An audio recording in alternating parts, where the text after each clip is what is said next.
America के सबसे बड़े जंगी जहाज यूएसएस अब्राहम लिंकन के ऊपर हमला कर दिया गया। जैसे ये खबर निकल करके सामने आई, दुनिया भर में लोगों के कान खड़े हो गए। दुनिया भर के जितने भी एक्सपर्ट हैं वो खबरों को खंगालने लगे कि आखिरकार क्या वाकई ईरान ने इतनी बड़ी सफलता हासिल कर ली। बहुत सारी तस्वीरें वो ईरान के सोशल मीडिया में तैर रही है इस वक्त में, जिसमें कहा जा रहा है कि यूएसएस अब्राहम लिंकन, उसके ऊपर बैलिस्टिक मिसाइल से हमला हुआ है। और ना केवल हमला हुआ है बल्कि 4 बैलिस्टिक मिसाइल दागी गई है। अब इन खबरों को लेकर के अमेरिका का रुख क्या है, अमेरिका की तरफ से क्या कहा जा रहा है, वेस्टर्न मीडिया क्या कह रही है, उस सब पर बात करेंगे। लेकिन मैं सिर्फ एक लाइन में आपको बता देता हूं कि ये आखिरकार बला क्या है जिसको लेकर के पूरी दुनिया में जितने भी इस युद्ध को देखने वाले लोग हैं वो इस खबर को खास तौर पर देख रहे हैं और इस खबर पर जबरदस्त तरीके से खुदाई हो रही है। दरअसल यूएसएस अब्राहम लिंकन ये अमेरिका का वो जंगी जहाज है जिसके ऊपर आप यूं मान करके चलिए कि एक आइलैंड जिसको कहा जा सकता है, तकरीबन 5000 लोग इस जंगी जहाज में सफर कर सकते हैं। और ये 5000 लोग कोई पर्यटक नहीं है, ये 5000 वो लोग हैं जो ऑपरेशनल वहां पर जो काम करने वाले लोग हैं वो हैं। और इस जंगी जहाज पर, एयरक्राफ्ट कैरियर पर कई एयरक्राफ्ट, क्रूज, सबमरीन, यानी एक पूरा आइलैंड है ये जिसको बेस के तरीके से अमेरिका इस्तेमाल कर रहा है। इसको ईरान के पास में इसकी तैनाती की गई और खबरें यहां तक सामने आ रही है कि जब इस पर हमला किया गया तो उसके बाद में इसको ओमान की तरफ डाइवर्ट कर दिया गया। खबरें ये भी हैं कि इसको अमेरिका ने पीछे लेने की बात कही है। अब अमेरिका इसमें क्या कह रहा है, अमेरिका की नेवी की तरफ से भी पोस्ट निकल करके सामने आया है, उस पर भी बात करेंगे। और बात इस पर भी होगी कि कुछ सैटेलाइट तस्वीरें सामने आ गई है। सैटेलाइट तस्वीरें सामने आ गई और सैटेलाइट तस्वीरें सामने आने के बाद में बिल्कुल दूध का दूध और पानी का पानी हो गया है। अमेरिका को जबरदस्त नुकसान हुआ है। कहां पर? कुवैत के अंदर। कुवैत के अंदर अमेरिकी बेस है अली अल सलीम, और वहां पर बाकायदा सैटेलाइट तस्वीरें निकल करके सामने आई है। जबरदस्त नुकसान हुआ है वहां पर। और ये कुवैत का अली अल सलीम एयरबेस है, इसको कुवैत इस्तेमाल करता है, इसको अमेरिका इस्तेमाल करता है अपने फाइटर जेट्स खड़े करने के लिए। और तस्वीरें जो निकल करके सामने आई है पहले और बाद की, उसमें साफ तौर पर नुकसान दिखाई दे रहा है।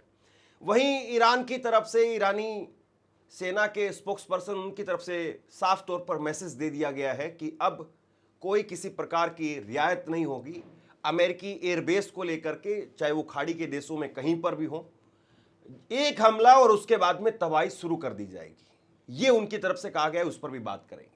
लेकिन सबसे पहले ये जरा तस्वीर देखिए आप, ये तस्वीर देखिए आप, ये अमेरिका के यूएसएस अब्राहम लिंकन की तस्वीर है। और इसको लेकर के जो दावे इस वक्त में किए जा रहे हैं वो एक एक करके मैं आपको आपकी स्क्रीन पर दिखाने वाला हूं। इसको लेकर के सबसे पहले अल मयादीन इंग्लिश, उसकी तरफ से क्या कहा गया है जरा देखिए। इसमें कहा गया है कि आईआरजीसी ने बताया है कि मिसाइलों और ड्रोन के हमले के बाद में अमेरिकी विमान वाहक पोत अब्राहम लिंकन को काफी नुकसान हुआ है और अब वह संयुक्त राज्य अमेरिका की तरफ पीछे हट रहा है। जो सोर्सेज के हवाले से खबरें आ रही हैं, मैं सोर्सेज के साथ में आपको बता रहा हूं। वहीं टीआरटी वर्ल्ड की तरफ से इसको लेकर के कहा गया है कि ईरान के इस्लामिक रेवोल्यूशनरी गार्ड कोर का कहना है कि मिसाइलों से निशाना बनाए जाने के बाद में यूएसएस अब्राहम लिंकन विमान वाहक पोत को भारी नुकसान हुआ है। ये खबरें निकल करके सामने आ रही हैं। और वहीं वर्ल्ड अफेयर्स की तरफ से कहा गया है कि आईआरजीसी की प्रेस का दावा है कि आईआरजीसी नौसेना ने अर्ली मॉर्निंग यानी आज सुबह मीना सलमान बंदरगाह स्थित अमेरिकी 5वें बेड़े के अड्डे पर मिसाइल और ड्रोन की 2 लहरें चलाई। बयान के अनुसार हमले में ड्रोन, क्रूज मिसाइलों और बैलिस्टिक मिसाइलों का प्रयोग करते हुए ड्रोन रोधी प्रणाली, नावी डिपो और उपकरण सुविधाओं और टैंक, फ्यूल टैंक, अमेरिकी सैनिकों के ठिकाने, उनको निशाना बनाया गया। और आईआरजीसी ने यह भी कहा है कि स्टेट ऑफ हॉर्मुज फिलहाल बंद रहेगी। देखिए, अलग अलग रिपोर्ट्स निकल करके सामने आ रही हैं और कुछ तस्वीरें इस वक्त में बहुत तेजी से वायरल हो रही है। हालांकि वो कहा नहीं जा सकता कि अभी ओरिजिनल हैं या फिर वो एआई जनरेटेड वीडियोस हैं, इसलिए उस पर हम थोड़ी देर बाद में बात करेंगे। लेकिन ये अपने आप में बहुत बड़ी बात हो सकती है, ये अपने आप में बहुत बड़ी बात होगी भी कि अगर अमेरिका के इस जंगी जहाज तक ईरान की मिसाइलें, बैलिस्टिक मिसाइलें वो पहुंच रही हैं, तो ये अमेरिका के लिए वाकई आप यूं कहिए कि बहुत खतरनाक सिचुएशन हो जाएगी और अमेरिका की नाक कट जाएगी। अगर एक भी जहाज के ऊपर, 3 बड़े जहाज हैं जिनको इस वक्त में तैनात किया गया है, 3 बड़े जंगी जहाजों को, यूएसएस अब्राहम लिंकन CV972, दूसरा USS George H.W. Bush CV977 और तीसरा USS Gerald R. Ford CV978। 3 जंगी जहाज हैं जिनको ईरान के पास में अमेरिका की तरफ से तैनात किया गया है और इनको बेस के तरीके से अमेरिका इस्तेमाल कर रहा है।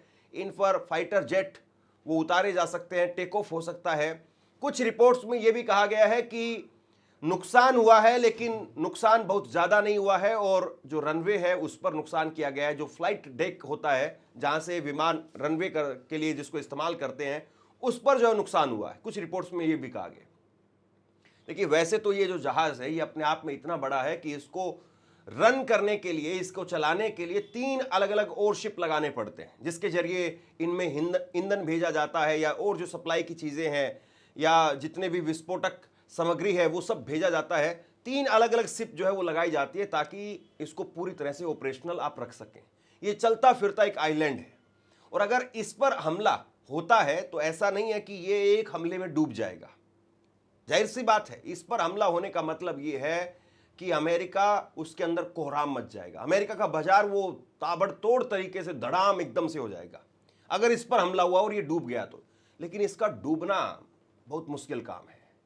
अब अमेरिका की तरफ से इसको लेकर के क्या दावा किया गया है मैं आपको वो बताता हूं। अमेरिका की नेवी की तरफ से, यूएस नेवी की तरफ से जो इसको लेकर के कहा गया है कि 12 मार्च को USS Gerald R. Ford CV978 पर जहाज के मुख्य लॉन्ड्री यानी कपड़े धोने वाले हिस्से में आग लग गई और यह आग किसी लड़ाई या हमले की वजह से नहीं लगी। अब इसे काबू में पा लिया गया है। जहाज के इंजन या चलने की प्रणाली को यह कोई नुकसान नहीं पहुंचा है। यह एयरक्राफ्ट कैरियर पूरी तरह से काम कर रहा है, ऑपरेशनल है।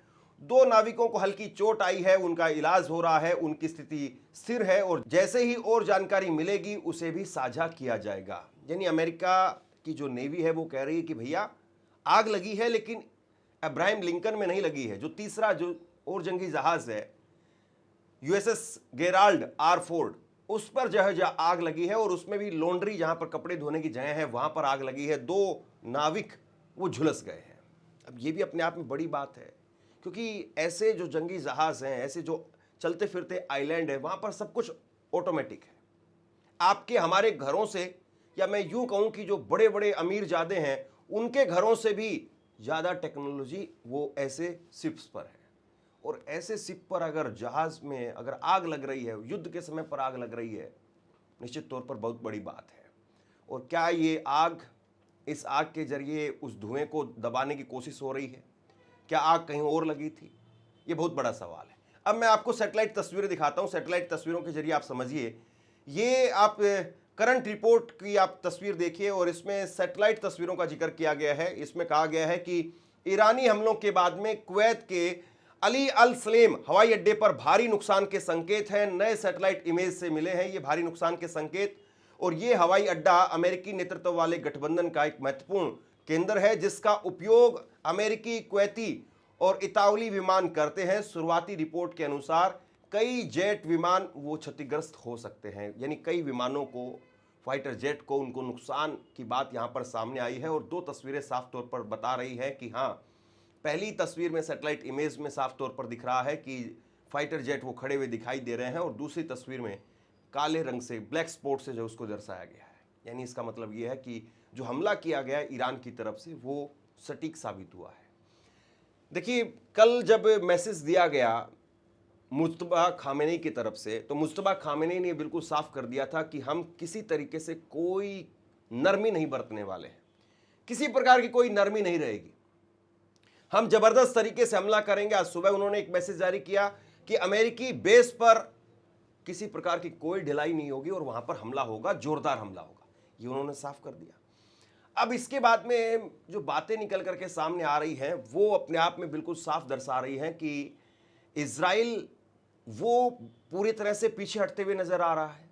एक बयान मैं आपको दिखाता हूं, नेतन्याहू का ये बयान है और नेतन्याहू इस बात को स्वीकार कर रहे हैं कि हां, आप अपनी स्क्रीन पर देखिए, नेतन्याहू ने इस बात को स्वीकार किया है कि हां, अकेले हम कुछ नहीं कर सकते हैं, अकेले हम वहां पर सरकार नहीं गिरा सकते हैं जब तक वहां के लोग नहीं चाहेंगे।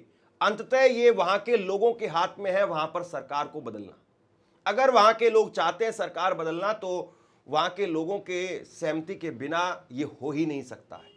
नेतन्याहू खुद इस बात को स्वीकार कर रहे हैं कि लोगों की सहमति के बिना वहां पर सरकार नहीं बदली जा सकती है। यानी कुल मिलाकर के दो बातें यहां पर बिल्कुल स्पष्ट तौर पर दिखाई दे रही हैं। अमेरिका चाहता है कि खाड़ी के देश वो आकर के अपनी इस लड़ाई को संभाले और वो इस लड़ाई को आगे लेकर के जाए। वहीं दूसरी तरफ इजराइल वो चाहता है कि किसी तरीके से ईरान के अंदर वो बगावत वहां पर शुरू हो जाए और उसके बाद में ईरान के लोग वो इस लड़ाई को अंदर खाने शुरू कर दें, क्योंकि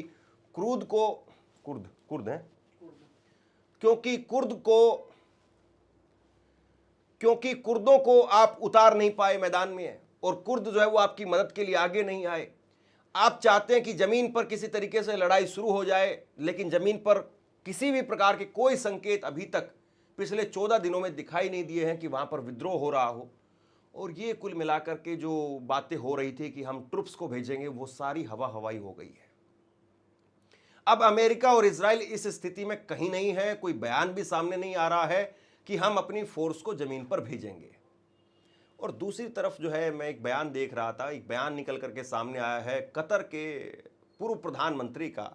और कतर के पूर्व प्रधानमंत्री, उनका बयान आप सुनिए वो क्या कह रहे हैं। कतर के पूर्व प्रधानमंत्री, उनकी तरफ से कहा गया कि ये अमेरिका का एक तरीके से प्लान है। हमाद बिन जासिम उनका नाम है, कतर के पूर्व प्रधानमंत्री का। और उनकी तरफ से कहा गया कि ये अमेरिका का प्लान है। अमेरिका चाहता है कि अरब देश वो आपस में लड़ें और अमेरिका अपने हथियार बेचे। अमेरिका जाहिर सी बात है ऑफिशियली अरब देशों को तो हथियार बेचेगा ही बेचेगा, और उसके साथ साथ वो ईरान के लोगों को भी गैर कानूनी तरीके से, जो अंदर लोग रहेंगे जो विद्रोह करेंगे, उनको गैर कानूनी तरीके से उनको हथियार बेचेगा। यानी अमेरिका के दोनों हाथ में लड्डू होंगे, अरब देशों को भी हथियार जाएंगे और उसके साथ साथ ईरान में भी हथियार जाएंगे। और उसके बाद में ये आपस में लड़ करके इतने कमजोर हो जाएंगे कि ये अपने आप को बचा पाने की कंडीशन में नहीं होंगे, इतने कमजोर हो जाएंगे कि फिर उसके बाद में इजराइल का ग्रेटर इजराइल बनाने का जो ख्वाब है वो पूरा हो जाएगा। ये कहना है कतर के एक्स पीएम हमाद बिन जासिम का। और हमाद बिन जासिम, मुझे लगता है कि ये सारी बात जो लोगों के बीच में तैर रही है, अब वो बड़े बड़े लोगों ने इसको खुल करके बोलना शुरू कर दिया है। इसके बाद में आप यूँ मान करके चलिए कि एक बहुत बड़ा जो है वो ईरान के अंदर जिस तरीके से उबाल हो सकता था, वो होने से पहले ही ख़त्म हो गया है। ईरान के लोग वो भी इस बात को समझ गए हैं कि जितने भी दंगे या जिस तरीके की बगावत की बातें हैं जो यहाँ पर शुरू हो रही थी, उन सब के पीछे अमेरिका था, मोसाद था, CIA था, और वो पूरी तरह से उसको नकार रहे हैं। और कल मुस्तफा खामेनेई, उनकी तरफ से साफ कह दिया गया कि हम लोगों को मदद पहुंचाएंगे, जो घायल हैं उनका फ्री में इलाज करवाया जाएगा, उनको मदद पहुंचाई जाएगी। हमारे लोगों को एकजुट रहना है, वो लोगों को एकजुट रहने की बात कह रहे हैं। और दूसरी तरफ वो कह रहे हैं कि इराक से हम सिया लड़ाकों को लेकर के आ रहे हैं, यमन से हुती विद्रोहियों को लेकर के आ रहे हैं, और इस जंग में हमारे साथ में जितने भी हमारे हम पसंद लोग हैं वो सारे एक साथ होंगे और सारे साथ मिल करके अमेरिका के ऊपर बड़ा हमला करेंगे। दो बातें यहां पर निकल करके सामने आ रही हैं। अली लारीजानी, उनका ये ट्वीट आप देखिए। अली लारीजानी, उन्होंने ट्वीट किया है और उनका ये ट्वीट क्या कहता है जरा मैं आपको बताता हूं।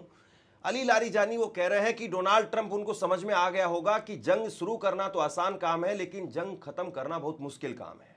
जंग आप किसी भी तरीके से शुरू कर सकते हैं, लेकिन जंग खत्म करने के लिए आप ये सोचते हैं कि 2-4 ट्वीट्स करेंगे और आपके 2-4 ट्वीट से ये जंग खत्म हो जाएगी, ऐसा कहीं पर मुमकिन दिखाई नहीं देता है। और दूसरी बात वो कह रहे हैं कि आपको यहाँ के लोगों से माफ़ी मांगनी पड़ेगी, आपको यहाँ के लोगों को उनके नुकसान की भरपाई करनी होगी, और तभी आप इस युद्ध से वापस जा सकते हैं।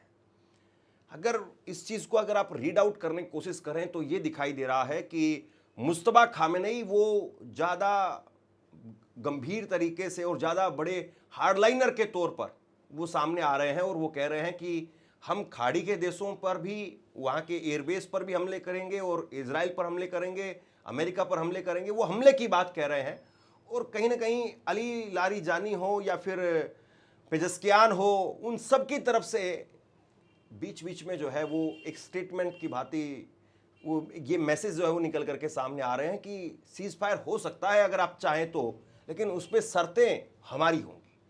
और पेजेस्कियान ने ये कल इस बात को दोहराया भी था कि हमने साफ कह दिया है कि चाहे वो सऊदी अरब हो, चाहे वो पाकिस्तान हो, जो भी लोग इसमें मध्यस्थता की कोशिश कर रहे हैं उनसे साफ कह दिया है कि हमारी शर्तों पर इस जंग को हम रोक सकते हैं। लेकिन कहीं से मुस्तफा खामेनी का ऐसा रुख दिखाई नहीं दे रहा है कि वो जंग रोकना चाहते हो। कुछ खबरें ऐसी भी चल रही हैं जिसमें यह भी कहा जा रहा है कि मुस्तफा खामेनी वो कोमा के अंदर चले गए हैं।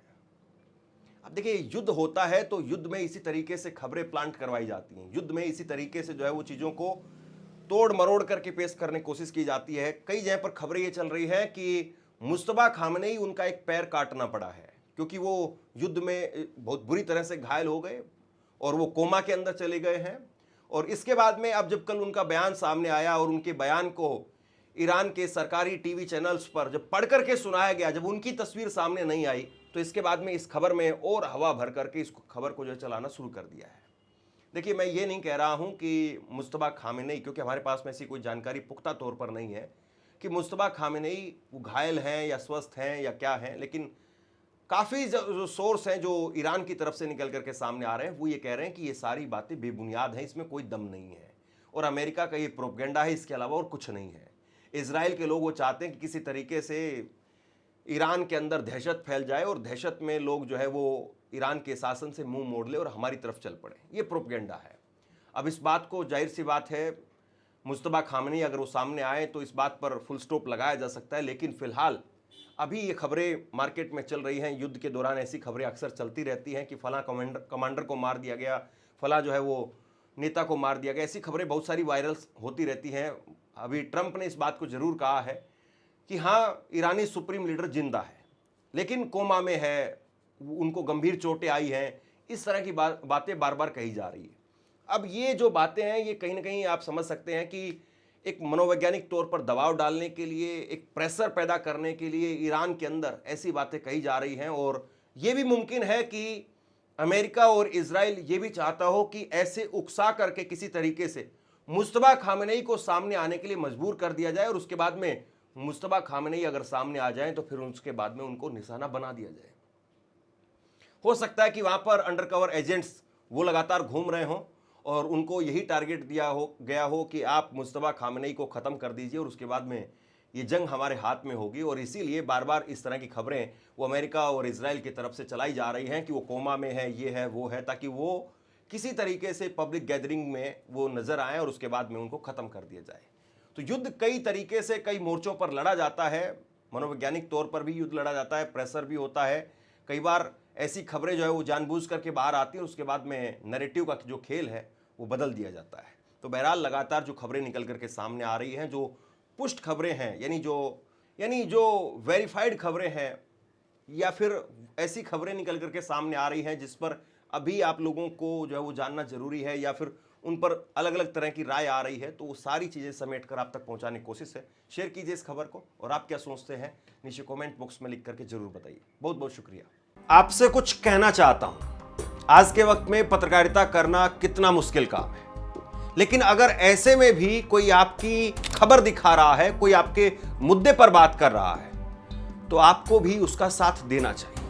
अगर आपको लगता है कि मेरी पत्रकारिता सही है, मैं आपके लिए आपकी खबर वो दिखा रहा हूं, तो ऐसे में आप मेरा सहयोग कीजिए। आप इस वीडियो को जब लाइक करेंगे तो लाइक के साथ में ही एक थैंक्स का बटन आपको दिखाई देगा, उस थैंक्स के बटन पर आप क्लिक कीजिए और जो भी सहयोग राशि दे सकते हैं वो दीजिए। दूसरा, आप चैनल को ज्वाइन कर सकते हैं और चैनल को ज्वाइन करके भी मुझे मदद कर सकते हैं।